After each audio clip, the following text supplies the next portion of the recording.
I tried telling the girl she ain't no sin. All the time, he wasn't giving up his full government to her before they had the baby. He was dead-ass being Ojasvi, this new mellow cat. She was safe with Ojasvi. Sin was a beast and only made for the streets. A painful-ass cough hit my chest. I hated these shits in public. Once they started, I ain't know when they stopped. This Josie chick in the back seat probably thought I was dying with AIDS or some shit. When the last cough came, I lay against the headrest, feeling tired than a motherfucker. My ass should have been in the bed, but I was sick of being bored as hell in the house. Being sick was for the fucking birds. Being in the streets was better suited for me. This was the most action I seen in a while. And here, once again, she was putting that nigga Sin in danger of losing his freedom.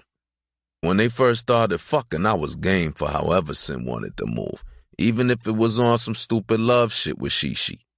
But now, shit, my body was all fucked up. I couldn't throw the ones like I was once known to. I had to carry that still. Holding them poppers came with a risk, though, 'cause I liked the bus. Getting locked the hell up would be the death of me. Didn't matter, though. I spent the night in hell if it meant looking out for my mans. When she fainted in the restaurant, shit went from fun to real. It wasn't for long, though. I lay her down on the floor and shook her a few times before she came to.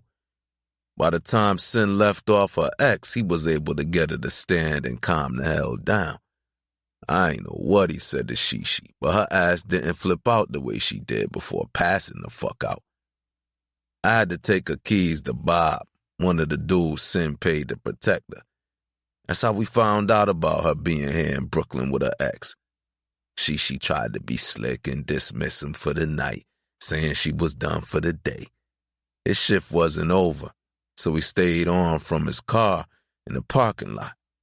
The nigga white boy Bob peeped Shishi leaving and called to ask what he should do as he followed her. "Here he is." Josie in the back seat voice was perky as hell. She had been out here in the truck for about 45 minutes. Came out here after giving Shishi's car keys to the other dude Sin hired to look after her. We called them out to ride her home. No way she could drive after passing out. Plus, I had to grab Sin a clean shirt. That's when I checked in on Josie. Damn. I looked out the window just when Sin held the door open for Shishi over her head. They walked out of the restaurant like they didn't know each other. Shishi tightened up her coat and headed to the right for her car. And Sin walked out straight across the street for us in the truck. Yeah, this shit started out as fun. Even got my ass out the house. But something about it didn't feel right. Sin had come a long way going legit. I know how I felt about him going back to his grimy ways. Yeah, I loved that Sin. But this new Jas seemed happier. The nigga was a millionaire with a daughter on his back. I ain't think he'd last this long in the legit lane, but he did.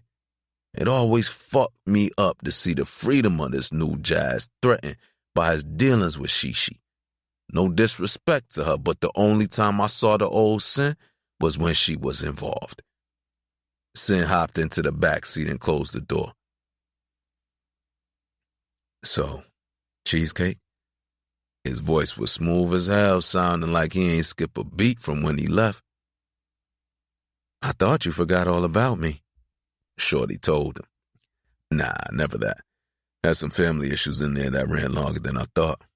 Which cake did you decide on?" "I'd like to start with an apology." Her voice was weak. "Then we can talk about dessert." I peeped him through the rearview mirror. Sin turned to Shorty, his hand on his chest. "You're right. My bad. First apology is for the unexpected wait. The second is not doing it right away." I took a deep breath at that shit and turned my attention back to the road. These bitches really think shit's sweet. Better him than me. "Oh my God." She was kinda loud. "What happened to your hands?" They're bloodied? Shit. I fucking snickered.